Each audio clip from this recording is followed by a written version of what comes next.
अस्सलामुअलैकुम। कराची में जश्न आज़ादी का सबसे बड़ा इवेंट, आज रात कौन कौन से रास्ते बंद होंगे, ट्रैफिक प्लान जारी कर दिया गया, शहरी होशियार रहें। क्या आप हालात हाज़रा से आगाही हासिल करना चाहते हैं? खबर के पीछे छुपे असल हकाइक जानना चाहते हैं? तो अभी सब्सक्राइब कीजिए दिलमिल पाकिस्तान को और साथ ही घंटी के निशान पर क्लिक कर दें।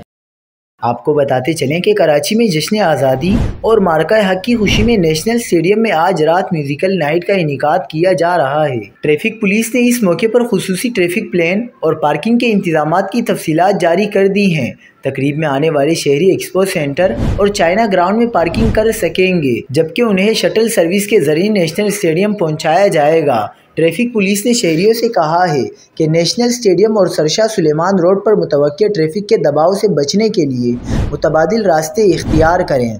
बस, मिनी बस और दीगर कमर्शियल गाड़ियों को मुतबादिल रास्तों की जानिब भेजा जाएगा और हर किस्म की हैवी ट्रैफिक का दाखिला ममनू होगा। शहरियों से दरख्वास्त की गई है कि वो अपनी गाड़ियाँ और मोटरसाइकिलें सर्विस रोड पर न खड़ी करें और कानून नाफिज करने वाले इदारों के साथ मुकम्मल ताउन करें।